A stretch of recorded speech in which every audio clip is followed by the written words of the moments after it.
Hey everyone, welcome to the Passive Income Show. Today we have an amazing episode. Our guest is Miguel Hernandez, and we're so happy to have him. Miguel is one of the most long-time Udemy instructors that I know of. He was on Udemy since before I was on there. He's actually one of the inspirations for me and why I got so excited about teaching online courses.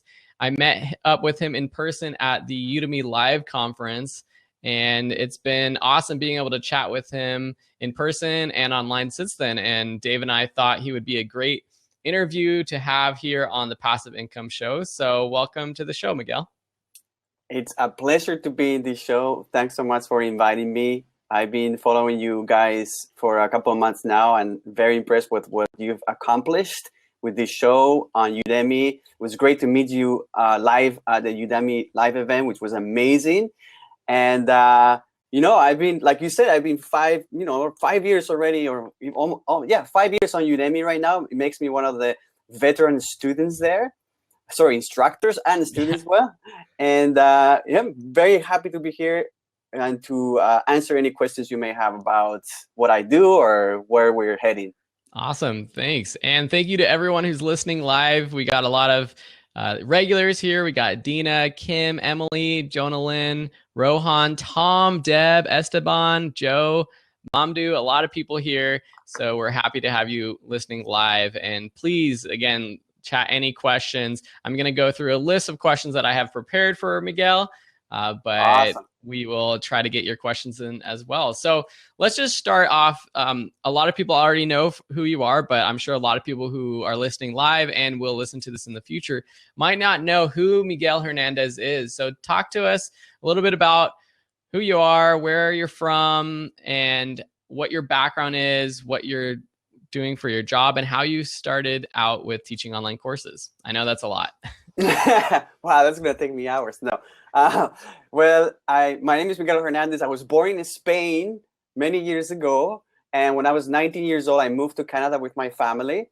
And then my original background is in mechanical engineering. And then I transitioned to a bunch of different things, including web development, programming, video editing. I shot music videos, photography, animation, a little bit of everything, technical stuff, and typically related to video. And in 2010, I started an animation studio called Grumo Media. And since then, we've been producing explainer videos and marketing videos for a lot of startups in Silicon Valley and big companies like Microsoft and Walmart and celebrities. One big celebrity, Ashton Kutcher, that we did a couple of videos for. And also around the same time, I created one online course where I taught people how to create these marketing videos with animation and using After Effects. And that was the first course I ever published in about late 2010 on my own. And soon afterwards, I learned about Udemy, which was just under a year old. And I decided to post my course there. And because it was basically the beginning of Udemy at that time. There was not a lot of competition, and Udemy was really growing really fast, spending a lot of marketing dollars in scaling to what it is today, a humongous online course marketplace. So as one of the original instructors, I was very successful that first year. And since then, I've been creating courses, not that many compared to you guys who are course making machines, but I published 9 courses, and it's been a great steady source of income.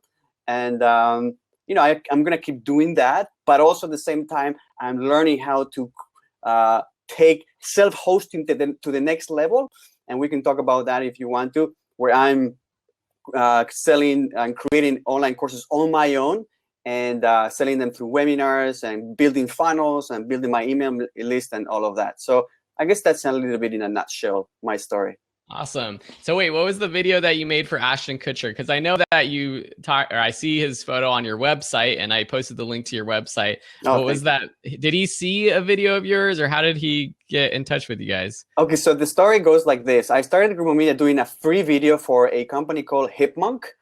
And at that time, I had basically no clients, but I got really lucky because from that company that I did that video for free, they introduced me to a lot of successful startups in Silicon Valley.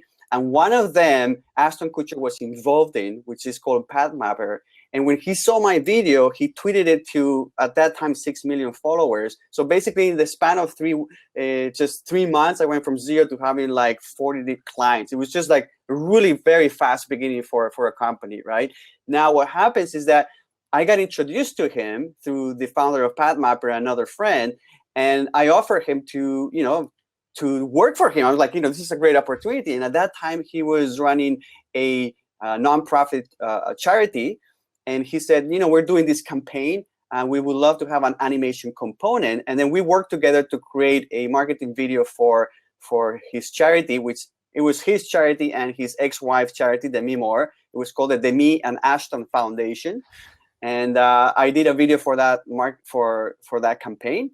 So it was great to work with him, do that together. And I guess that's how the connection happened. Nice. Very cool. And so you're still creating these videos. You still have this production company. And this was a question I had later on, but I might as well ask it now. You're running a full-time business, it seems like. Yes. And you're just creating courses on the side, which I think is what most people are doing. There's not many people who are just creating and selling online courses full-time. So how do you balance that? Because I also do a little bit of freelance video work, but whenever I have those jobs, it takes so much of my time and I feel like I don't have any time to create courses. And even though you say I'm an online course machine, I still feel like when I have other projects, and if I was doing a full-time production company like you are, I wouldn't have any time to create online courses. So what tips do you have for people who are doing this just part-time? Okay, so the tips would apply to anybody that is running a business. And I learned this early on by reading a book called The E-Myth Revisited, and also a bunch of other. I mean, I, like many entrepreneurs, I read a lot of books. I look for inspiration in other successful entrepreneurs. And one of the first things that you will learn is that you have to work in a way that you delegate a lot of your work. So eventually your business can run almost without you. So you're just more part of the strategy, and you don't do all the like nitty gritty stuff. So right now, after 5 years, my animation studio almost runs by itself. So that doesn't mean that means I don't really have to do a lot of effort. I'm like the front face still of the company, which in a sense, it makes me even too attached to what is the brand. But the reality is that right now I close most of the leads, but after I close the lead of somebody asking for a video, then I have a team of freelance animators that will, write the script, do all the project management, do the animation, the voiceover, sound design, absolutely everything, right? So I build that team. So once a job comes in, I'm very little involved in the actual production. But that took about 1.5 years to get to the point where all the systems were in place. So I built all the system. I built an operations manual that everybody that I bring on board, they can take and read, and they know exactly what they're expected from them. And then I focus on hiring the best possible contractors. I focus on doing marketing activities, and also on dealing typically with the bigger clients. I deal on a one-on-one basis.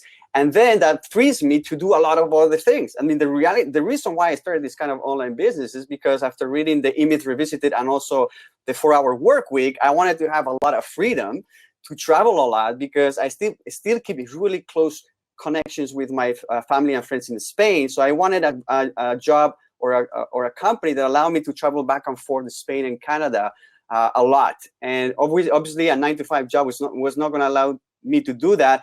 And a company that would dedicate a lot of my work, and my attention, wouldn't allow that either.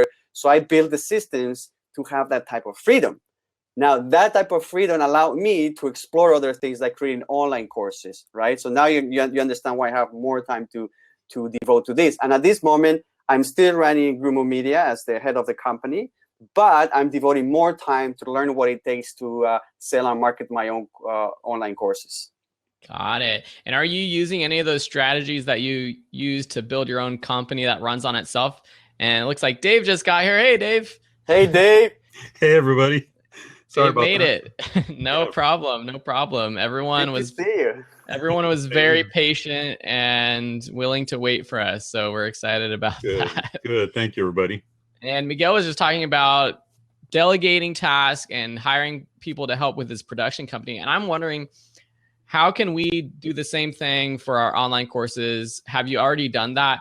And for me specifically, or for a lot of people, one of the biggest time sucks is having someone edit my videos. But as a video editor myself, it's like taking my baby away from me. It's something that it's hard for me to imagine just letting someone else do that for me. So what strategies or tips do you have for finding someone that can edit to my standards or do really anything for creating and selling online courses to my own standards? Okay, so there are two things, things that are very important to understand. There is that if you really enjoy editing, but it's a time suck, then you can decide to keep editing, but then you won't be able to produce as many courses. I'm going to talk from the perspective of how I did things when I started Grumo Media. I really enjoyed animation, to do everything myself. And in fact, it's funny, out of almost 300 videos we've done today, I actually did one animation entirely by myself because we got busy so quickly that I couldn't handle all the work. But it was really hard for me to delegate all of, animating to somebody else, because I'm like, they're not going to put as much effort as me. And so learning to let go of that is the hardest thing. But what you can do, what I learned really quickly is that there's people that are really good and even better than myself at doing specific tasks. So what I did, and you could do this maybe on a course, because on a course creation process, there's also different tasks that you could outsource to different people.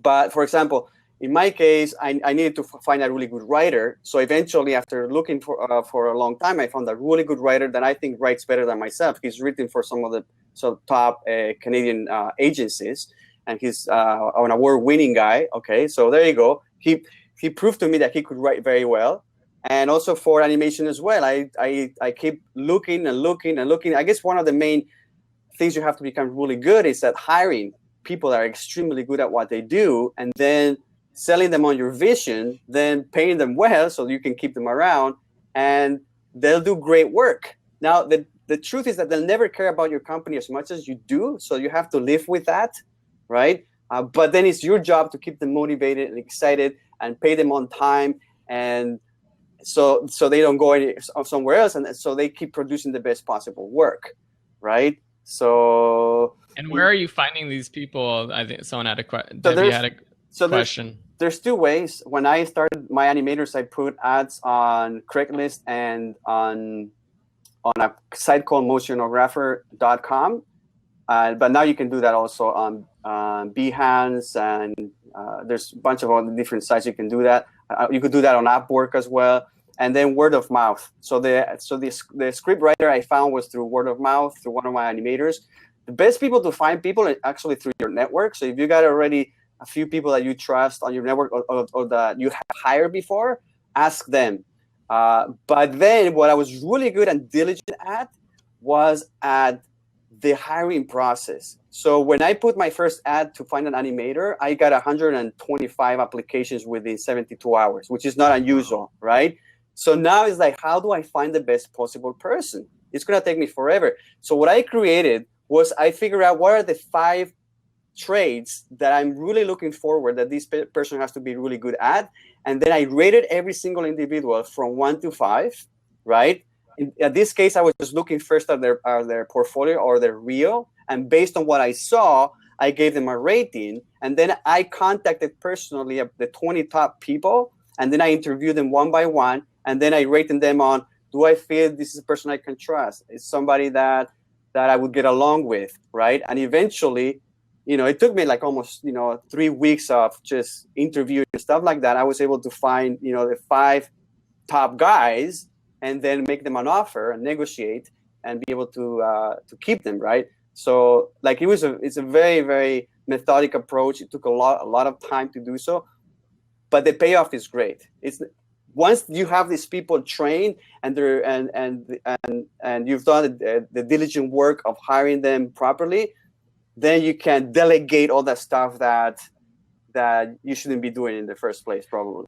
Right. So it's not just going on Upwork, putting up your post and hiring the first person that has a job and not talking to them and seeing what they turn out. There's a lot more work to it than just doing that. Yeah. And I had another question about that, but I don't know. Dave, do you have a follow-up question or any other thoughts? No, not really. I haven't really been involved in hiring that much. I did have a small team when I had the infomercial going, but it's been a while since that. So, but that's interesting to see how you're doing that and how you've built your business that way. Yeah. No, I think that's something that would really help me. I was going to ask you, how are you paying your workers? And if someone wants to do this for creating an online course, how would you pay, say, an editor to edit your own online course? Per project, hourly? So right now I only work per project. So, I mean, you could do it by hour, but I think if you do it by hour, then there is a little bit of an incentive for the contractor to spend as much time as possible. And sometimes what happens is that the really good people, they work really fast. So if they charge by the hour, they end up making more money, although they did better work faster, right? So there's not really an incentive for the really good people to get paid by the hour. So I do it by project. So I say, this is the lump sum you're going to get, which is usually a percentage of, in a video, we know how much we're going to get for a video, right? On an online course, it depends whether it's successful or not. But you can estimate how much you're going to be making on that online course on, let's say, the first year, or it's just to make sure that you don't spend it too much time and you end up losing money on it, right? But I would do it by project, right? And then if they work really hard and they do it really fast, well, they get to keep all the money. But that's what's worked for me. And in terms of how I pay them, I always make sure that they send me an invoice. There has to be an invoice number. Everything has to look right, because you got to make sure that you keep that track of your bookkeeping properly. And I typically pay my contractors that live outside Canada through PayPal. That's the number one way of doing so. And a trick for those that use PayPal a lot to pay contractors, if you can sign up for this service, which is called Mass Pay, because as you know, when you pay through PayPal, they take a big commission. So if you don't want to pay, I always make sure that my contractors, by the way, they get the full amount. So you can decide who's going to be paying for the fees. So I always make sure if they invoice me for $1,000, they get $1,000, which also makes them feel like I care for them. But so I don't have to pay really high fees. I'm subscribed to this thing called Mass Pay. So every time I only pay $1 per transaction. That's it, regardless of how much money it is, the payment. And that's still through PayPal, the Mass Pay? Yeah, you can apply through it, and you go through an approval process. But that's what I've been doing for the last 3 years, and it saved me literally thousands of dollars on transaction fees. Wow. And Miguel, is there a minimum number of people that must be paid through Mass Pay? So through Mass Pay, you can pay, I think, up to 5,000 people or something like that. This is probably what Udemy and the big companies are using to pay thousands of instructors at the same time. Otherwise, the fees would be exorbitant. Right. But is there a minimum number that you have to have in order to qualify for Mass Pay, or is that a minimum number of what? Of people that you're paying? No. Every time I usually only use it to pay one person at a time. Oh, I got to get on that then. Yeah, I gotta check that out, because as a freelancer myself, or even with online courses, I've done some deals and people have paid me through PayPal, and then I get hit with a big fee, and that's always so annoying. It is. Yeah, I learned that from one of my animators, and he told me, if you don't want to pay a lot of fees, just sign up for this. And you shouldn't have a problem as long as you have an account in good standing. It should be a fairly fast approval process. Got it. Cool. So I won't use my Colombian drug money account. I'll use my other account. There you go. So getting back to creating online courses, what was the equipment setup that you used when you were starting out, and is it different now? So when I started, because I didn't know what I was doing like most people, and there was not as much information about creating online courses as it is today, I just used the minimum viable approach. It was just basically my laptop, and that was it. My laptop with a webcam. That was absolutely everything I had. And all I had was, I just make sure, I already knew enough about video production that I was like, okay, the sound has to be good. The lighting has to be good. So I had I still use this. This is just like a desk lamp with a daylight lamp on it.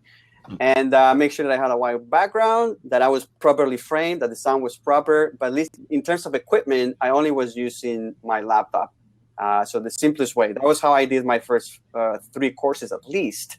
Now the quality requirements have improved a little bit. So I've invested in what most online instructors have invested, which is a better webcam. So I'm using the Logitech 920 and better lighting. Now I've opened an entire room just to working and recording.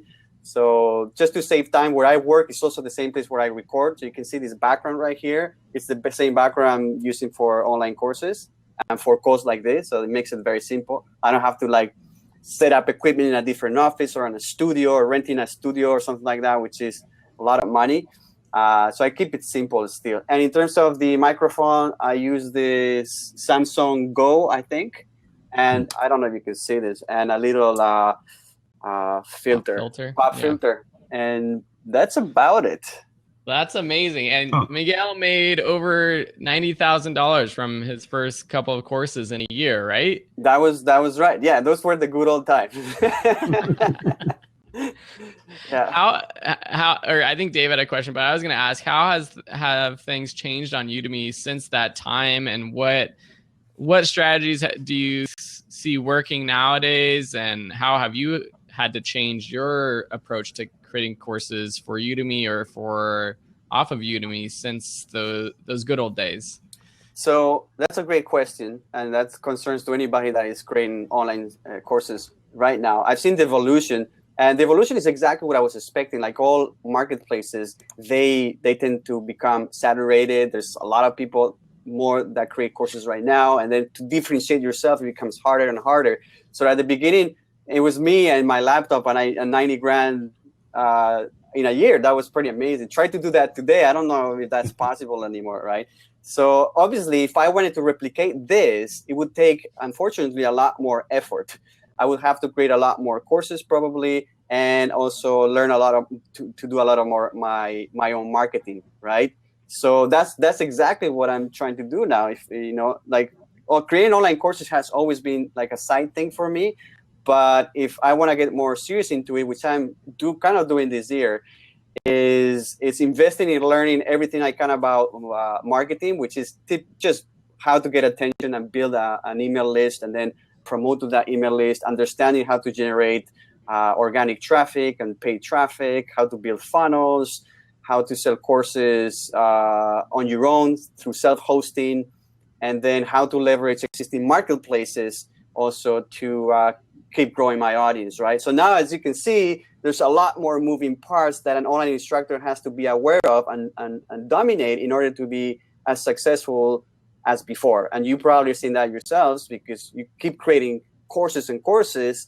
And what happens is that each course, as there's more courses, it's going to be generating less money unless you start building a huge email list that is very, very responsive. So every time you release a new course, you make a lot of sales on that launch date, right? So yeah, it's changed quite a bit. It's harder, and there's a lot to be learned. That's for sure. So there's a lot to be said for being early. But at the same time, when you're early to something, you're also in turbulent waters because there are changes happening. And there's no guarantee. So a lot of people, I talk about this often, Miguel, on the show, is a lot of people don't understand where they are in the timeline of Udemy. The timeline is this is still a very young thing, online learning and online teaching. And Udemy is a very young company. Even though it's 5 years old, it's still very young. Has a long way to go before it reaches, their stated goal of 100 million students. They're at 12 million right now. So they have a long way to go.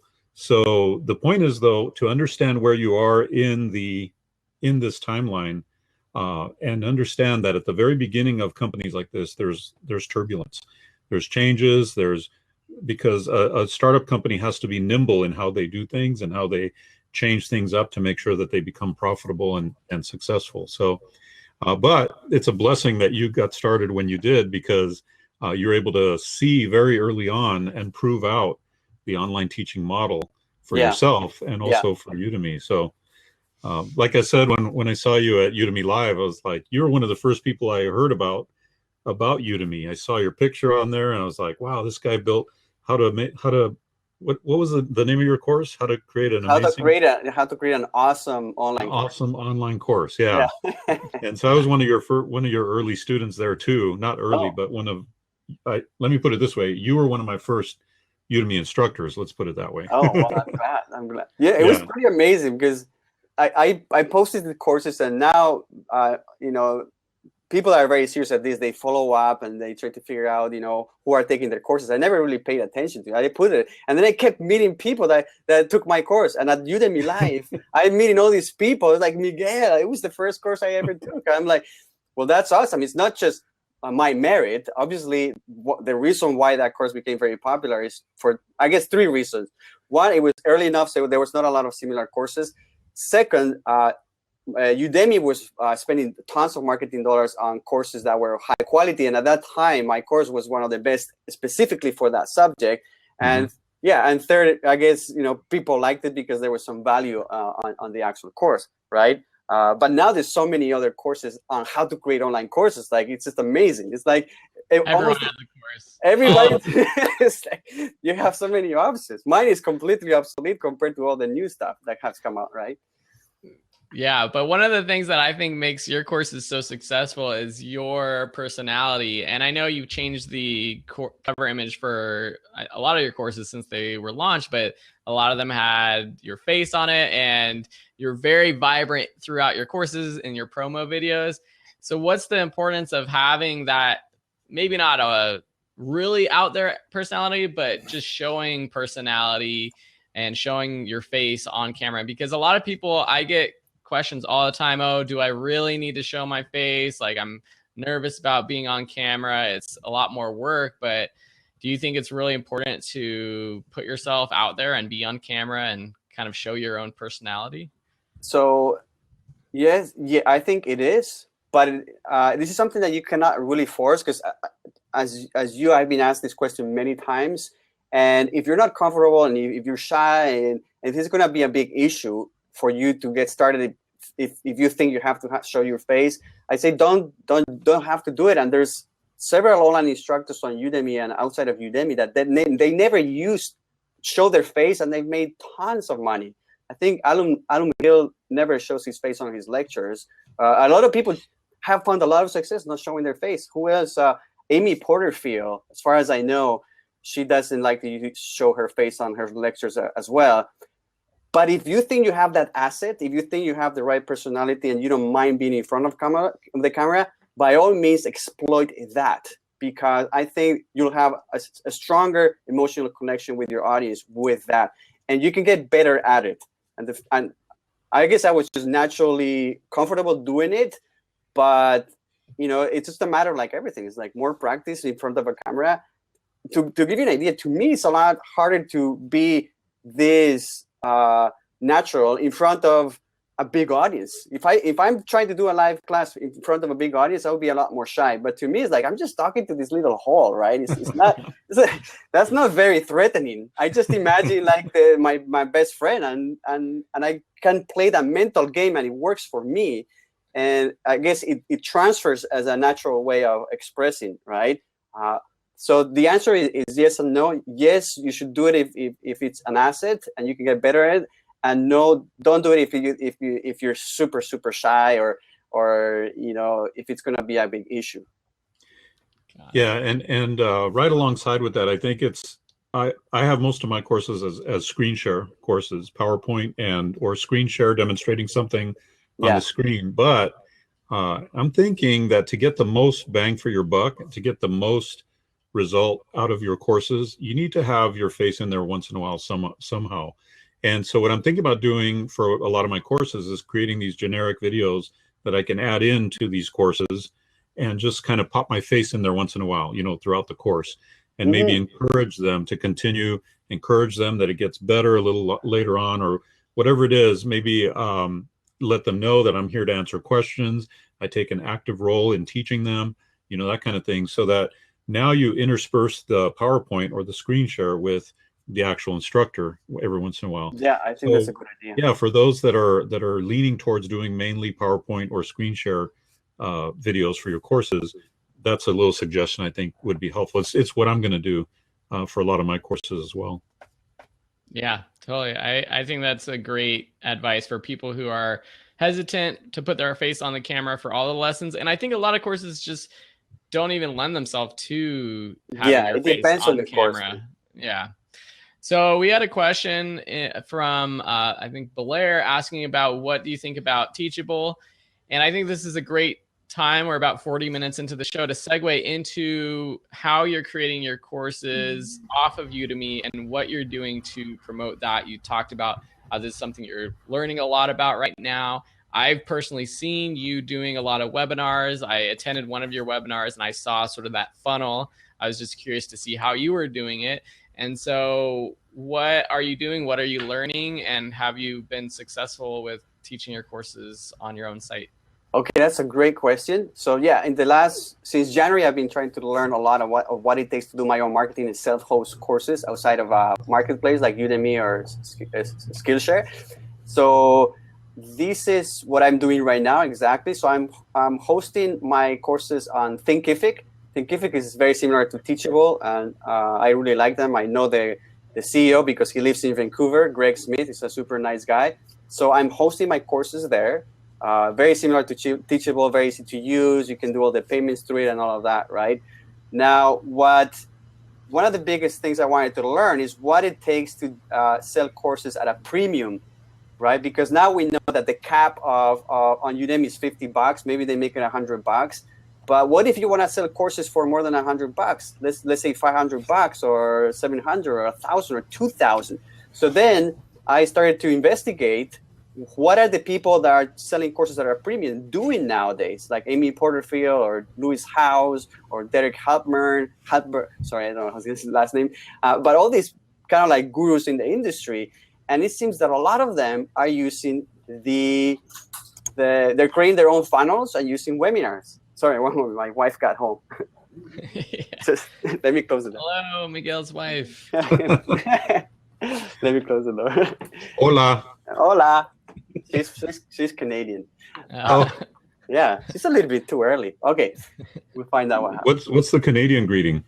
Hey. Hey. She's got a shirt, a big red shirt that says "eh." So every time she travels, she's got the thing. Hey, I'm Canadian. Eh. So you're a funny Canadian.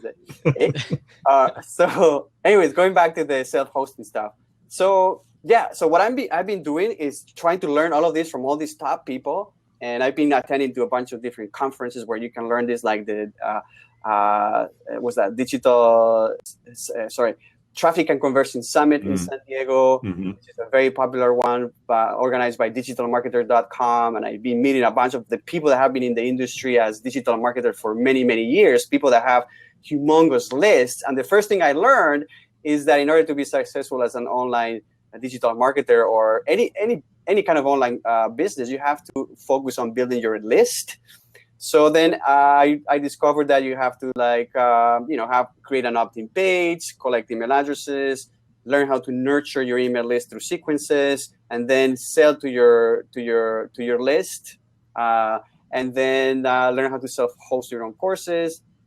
And the webinar that you attended, Phil, was the beginning of us trying to sell a premium course for $1,000. And so I'm going to tell you exactly what happened so far. So this is kind of like the progression. There's two options that you can do this to sell premium courses. First of all, you have to self-host it because you cannot sell a course for $1,000 on any marketplace that I know now. And so that's one thing. And the other thing is you have to build a funnel and then build that email list. But the way we've been doing it is through webinars. Right? So that's kind of like the number one tool all the top online instructors are using is the webinar being a live presentation that you can host on Google Hangouts or GoToWebinar or Webinar Jam or Webinar Ninja. All these different tools allow you to do this. And then on this presentation, you tell about your product, you give a lot of value, and at the end, you sell them to your course, right? So we've been trying this, and there's many different formulas. You know, you got the perfect webinar from Russell Brunson. You got the Lewis Howes system. You got the Amy Porterfield system. We kind of like looked at all these different systems and came up with our own system.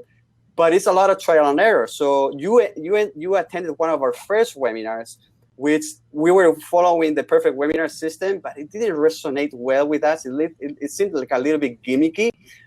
So then we've been iterating until we found the formula that converted the best, right? At the end, you want to find something that resonates with your brand and your personality, but also that does well, right? So we did that. And once we had great conversions, the next step is that you automate this. And we're right now in the middle of automating these webinars. So they're basically generating sales while we sleep, kind of like the dream kind of thing, right? There's still a lot of support that it has to be involved in, because we have sequences, and then every time somebody signs up, we want to we support them and all of that.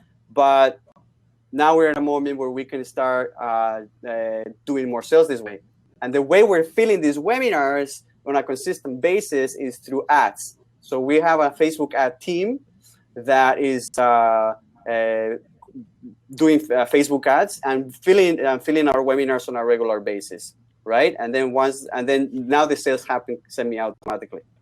Got it. Okay. It's way more complex than this, yeah, but no, I mean, I have a lot of questions. I'm sure a lot of people have questions, and I'm sure Dave has questions. But what you just said about the Facebook ads, that was one of my first questions: is how are you getting people to the webinars? I'm assuming that when someone clicks on a Facebook ad, they have to sign up. You get their email address. Yeah. Correct. Are you separating this list from your other? Do you have another list through Grumo, or do you have other lists, or is this your main list right now? So this is how we started. I'm partnering with my friend Brad Hart on this, and he had a list of about 1,100 people, and my list was about 4,000 people. So when we launched this course as a pilot program for a very discounted price, which is typically the way you do this for premium courses, you first launch a pilot, then you fill it up, then you work all the kinks, and then you launch it as a full program. So we launched it to our list of almost 5,000 people. And we had 25 beta spots that we sold at $97 each, which in retrospect is a little bit too little. But anyways, we filled up the 25 spots within almost 40 hours. And then we closed it. And then we, so that's the list. We already have existing lists. But now, obviously, once you've exhausted your list, you cannot keep promoting the same course to your same list. What we're building our list through Facebook ads. Okay. And now we have a list. Our list is only right now about 500 people through Facebook ads. So we're just promoting our webinars to the people that are coming through Facebook. So those are a separate list from our personal list right now. And are you, man, this is great. I have so many questions. And so are you, with Facebook ads, are you trying to retarget people that have been to something of yours before? Or are you just we're doing absolutely everything. No, we're retargeting people. Everything that you can do with Facebook ads, we're doing. Now, warning about Facebook ads, this is like a rabbit hole that has no end. So I discourage people that don't have a working funnel to start spending money on ads, because you're going to waste a lot of it. So, it's super fun when you start, the whole idea is you want to get the cost per lead very, very low. And right now we're getting it for under, I think, $3.5 per lead, which is quite low. But we started at like $8 and then going down. Now, we did that. When we started to do this ourselves, within a week, we figured out this was too hard. And I've heard so many stories of people really running into because Facebook is changing their algorithms every day. The same ad campaign will only work for maybe 2 or 3 weeks until it gets exhausted. Your audiences get exhausted. It's a continuously moving target. So our best solution, and what most people do when they really want to spend money seriously on this, is they hire a Facebook team, a team of experts, and they deal with all of that. I don't have to worry about it. Now, we can afford to spend money like this because our course is a premium course. So even if our cost per lead is high, if we sell one course per webinar, that's $1,000. And on the average, it takes us, I don't know if it's about $300 to fill up a webinar. So we only need one sale to basically make profit already on all our Facebook ads, right? This is how the big guys are growing like crazy. They spend a ton. There is this guy, his name is Jeff Goins. he's running automated webinars, 3 a day. He's spending $1,000 a day on Facebook ads, but he's making $1,000 in profit every day. So at the end of the year, his revenue is $660,000, and half of it is profit, right? Because he's dialed in the whole Facebook stuff, right? But so in a nutshell, what I'm saying is that if you want to do this at a higher level, you probably are better off hiring a team that deals just with Facebook ads. And do you have any idea where do you find people to do that, or how would you even go about doing that? Well, if you just type Facebook ad team, there's lots of them. We just asked our network, and we saw a guy that was being very successful. Brad was in charge of finding the Facebook ad team, so I couldn't really answer. I mean, I could send you a link to the guys that we're using right now, but there's a lot of different people. And what you do, you test them for like a month, right? And see if they're actually getting good leads at a reasonable price. Now, one of the things that a lot of these teams offer is you can either pay them a monthly fee and they'll manage all your ads, and then on top of that, you have to pay for your ads, of course. But some of them take an incentive. So let's say 10, 15 or 5% on the sales that they generate. So they have an incentive to make sure that they get you a lot of sales, right? So they get a commission for doing a great job. So that's what we're doing right now. Our team they're making, I think it's 10% for all the sales that they get us. That's pretty cool. I like that idea. And so when you were doing this, you talked about promoting this premium product to your list in the beginning. So say I have a list. I got my own list of probably about 3,000 or 4,000 active people now. How do I go about creating that premium product and promoting it to them? Is it just all out of the blue? You just send a big blast email saying, "Hey, I created this project." No. Product.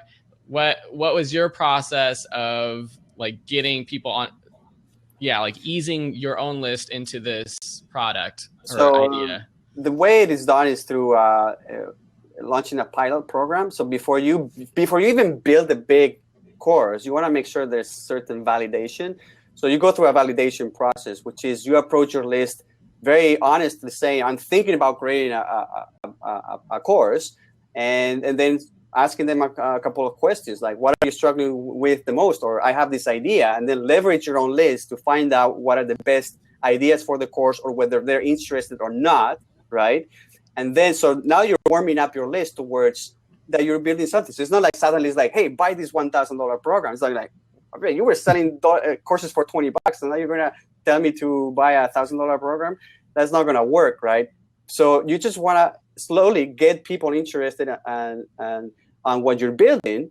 And then so you do that through a series of emails, and then you say, "By the way, I'm going to be launching this program. It's going to be there's only 25 spots available for $97 or $200. The whole course, the full course, once it's completed, it's going to be 10 times more. So now there's a big incentive for people to take action and take advantage of this pilot program.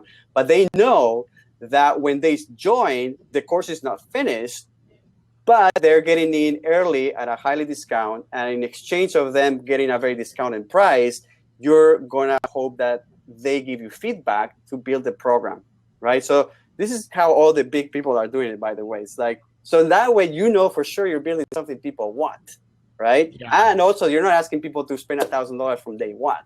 And you only want to get you only need 25 people to join your beta program. You put them on a Facebook group, and then every week you start releasing content, and you're kind of building the course with them. And once you figure out you've all the kinks and all of that, then you're ready to do a bigger launch to your existing list again, or you can start running, doing webinars and running Facebook ads and all of that. It's a progression. So when I'm starting out and I send out my first email where I say, "Hey, I'm thinking about doing this program. Who's interested?" Do you take that list of people who's interested and separate it? Yeah. So that's something I didn't know how to do originally, but segmenting, this is when you're starting to get into the ninja stuff. So if you've only been selling courses on Udemy, this is like, okay, going to your PhD stuff. because Udemy's been doing this all by yourself, segmenting people. You don't know what's going on behind the scenes, but once you have to do it yourself, you understand the importance of segmenting people, so you don't burn people off. It's like, so what you do that is through links, right? If you're interested in this pilot program, click here, and then with ConvertKit and almost any other tool, you can segment those people the moment they click on a link, right? And then now you start only going to be promoting to the people that showed interest in the first place because they raised their hand, they clicked on the link, and now you don't bug the rest of your list, right? Does that make sense? Yeah, no, and just so to clarify, and I hope everyone's liking this because I'm loving it, but you send that first email, you see who's interested, you somehow segment it with ConvertKit, you can do it automatically. Yeah. And then it's just to that segmented list where you follow up and actually ask them to sign up for the actual pilot program. Exactly. This is how it works also when you have a huge email list and you're promoting some other people's products, which I've seen recently by Todd Herman and all these people that are really big on the industry. So basically, if you're going to promote somebody else's product to your list, you say, by the way, my friend Todd Herman has this amazing program, or Ryan Lavec, whatever. And if you're interested, click here and you can join his free training videos or whatever, right? The moment they click on it, now you can segment them, and now you're going to send them emails related to that offer to that group. So you can do that with your own products or with somebody else's products. Got it.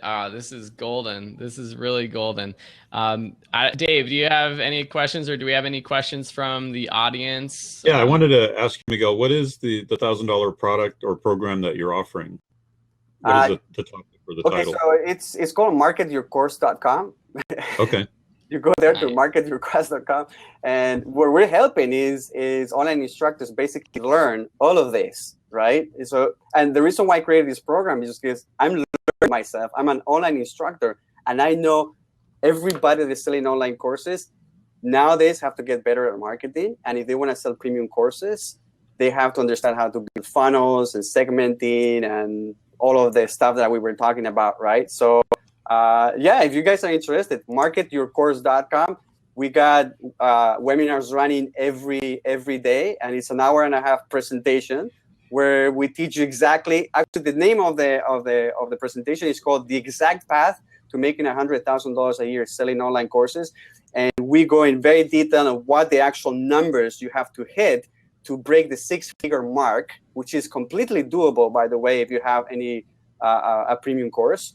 And work your way to that, but this is what we're teaching people basically. That's great. Yeah, that's awesome. And it looks like you're using ClickFunnels for that setup. Yeah, so we're using ClickFunnels. We're using ClickFunnels for the front end. Then we're using EverWebinar to run the automated webinars. By the way, EverWebinar is amazing. I could go talking hours about it. But EverWebinar, I've never even heard of that. It's from Webinar Jam. So it allows you to run automated evergreen webinars. But the beauty of it is that the experience of the replay of the automated webinar is like live, because you can preload a chat with questions and answers, and you can throw in like you offer automatically, the link appears at the end. You can intercept the chats from people from a different terminal. It's just insane. It's like super ninja stuff. So EverWebinar from the Webinar Jam, and then Infusionsoft for all the sequences on the background. Now, these tools are not, if you're not used to spending money in software, you'll be like, oh, wow, it costs a lot of money.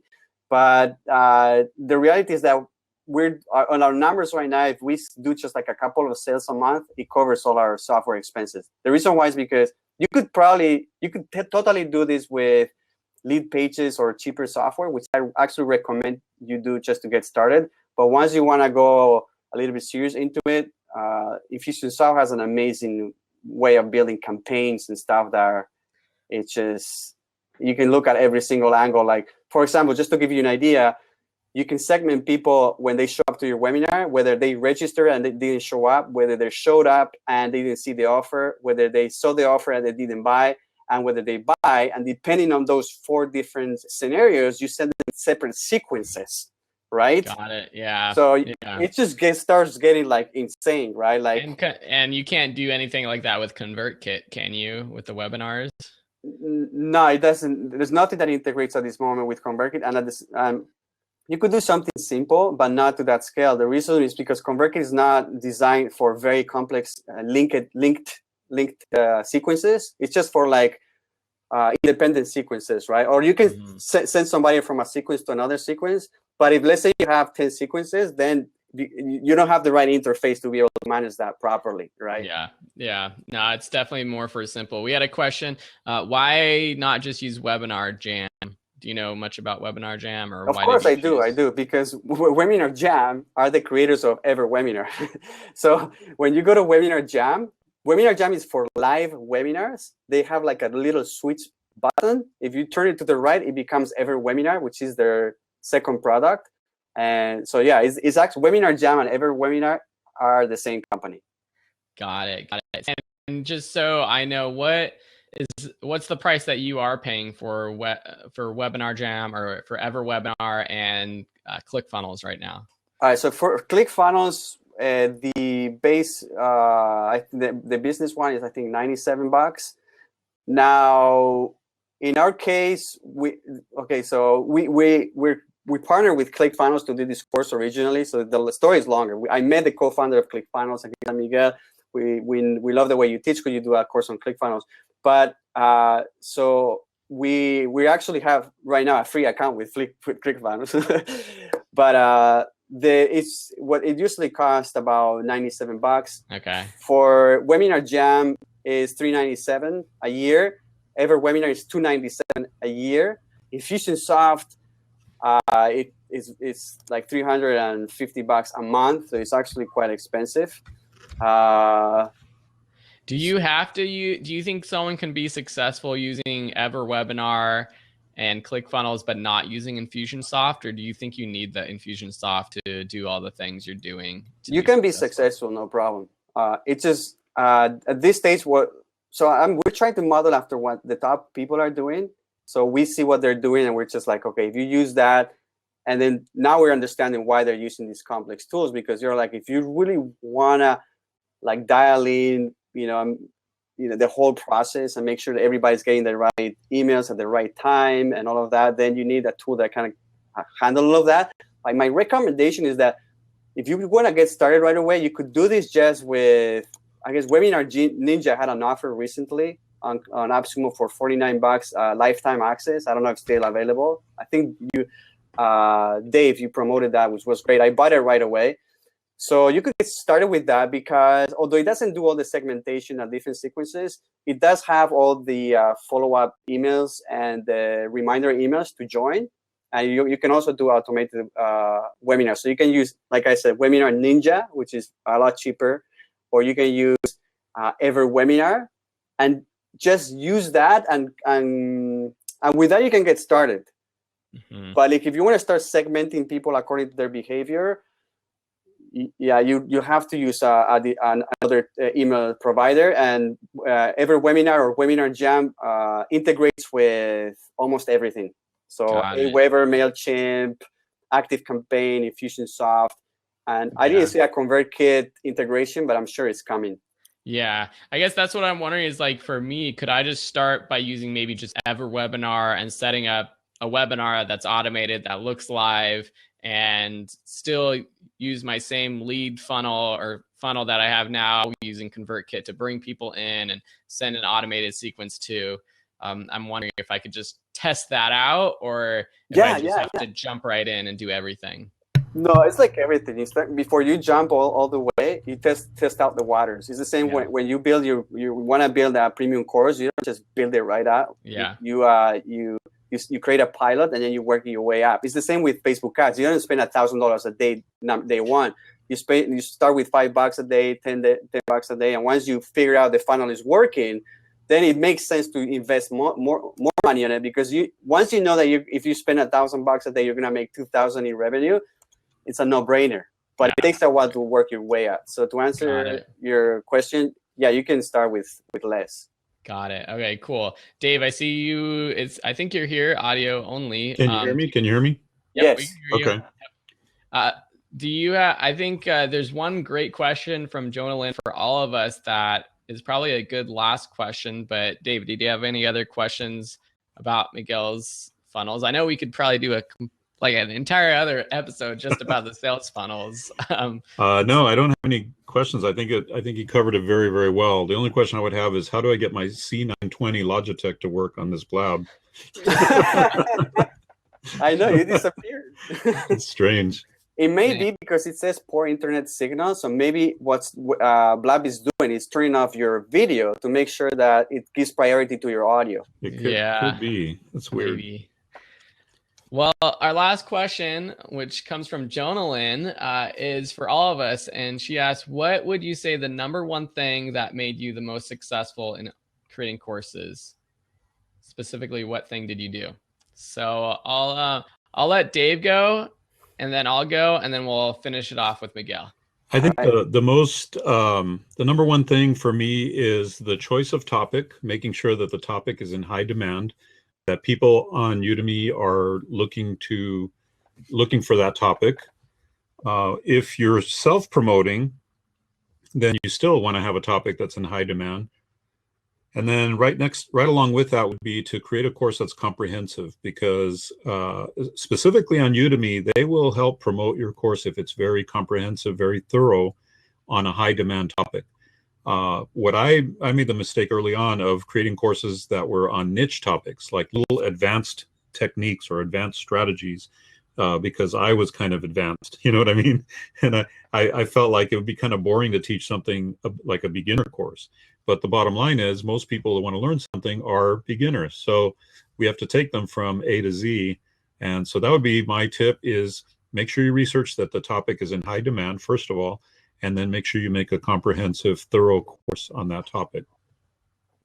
I think that's great. I think for me, the thing that I've been good at is just being that content machine and putting out a lot of courses and a lot of content outside of my courses on YouTube, on my blog, just always putting out content. And I'm literally trying to put out a weekly video on YouTube for the past almost 4 years now, trying to write articles weekly.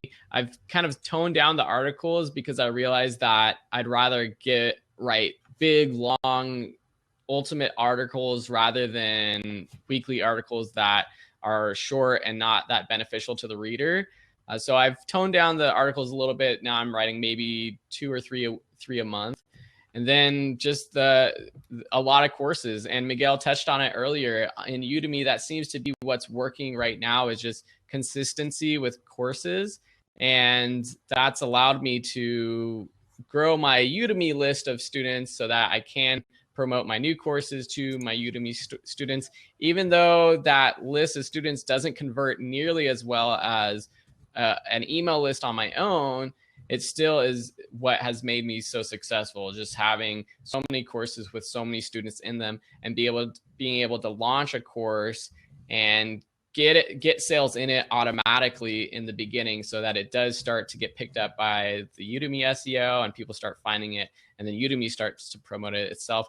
But I wasn't always here. I remember thinking about people probably like Miguel and other people who had 10,000 students in all their courses, and thinking, that's crazy, I'm never going to be able to do that. But a couple years later, here I am with over 150,000 students on Udemy, and it's always just been from that slow, consistent content creation. Yeah, that's awesome. So Miguel, we'll have you wrap it up with your best advice of what makes you successful. Well, in my case, I mean, at the beginning of this blog kind of explained, timing definitely it's a big factor, but you cannot always time timing. So I got, since I got lucky at the beginning, but I guess there's a lesson to be learned there. Every time you see a new platform and you see there's getting traction, it's not a bad idea to be one of the early adopters, because like now we got Amazon Video Direct, we got I think amazing.com, and all of these things. When they're at the early stages, not a bad idea to be one of the first people, because then you can ride that wave. That's not a good long-term strategy. It worked for me originally because I was very early, So that's one thing to have into account. And the other one for sure is, keep learning all the time. Like, never say I'm done, I know everything. And this is, I'm a little bit guilty of that, because for the first 2 years, I didn't have to do almost anything to be successful. So I didn't do anything. Why should I do more stuff if money is coming in, But now I'm like trying to catch up. I was like, a lot of things happened in the last 5 years. So never stop learning. There's always new things that you can learn about marketing, about how to create a better course, better equipment, what are the trends, what is hot. And so always keep learning, definitely. Got it. That's so good, Miguel. We're going to have to cut it off. I know there's a couple more questions coming in, but hopefully you guys can post those questions to the Passive Income Show Facebook group, which I pinned here on the blab. Miguel, hopefully you can be around to answer any questions on there. Oh, yeah. Yeah, I'm part of the group, so I'll be happy. I see a couple good ones from people that would be really beneficial. And since we can't see Dave, we can hear Dave, but I'll just close out the show. Thank you so much, everyone, for joining us on the Passive Income Show tonight. It's been a pleasure to have Miguel, and he was really amazing talking about his beginnings on Udemy, and has really inspired me to think about this more premium course idea, and hopefully he has helped and inspired you guys too. So continue the conversation on the Facebook group. It's Passive Income Show on Facebook. So just search for Passive Income Show or check out that link, and we'll see you next week on our show. So thanks, Miguel, and Thank have you. a good night, everyone. Thank you, everyone. Have a good night. Good night. Bye. Bye-bye.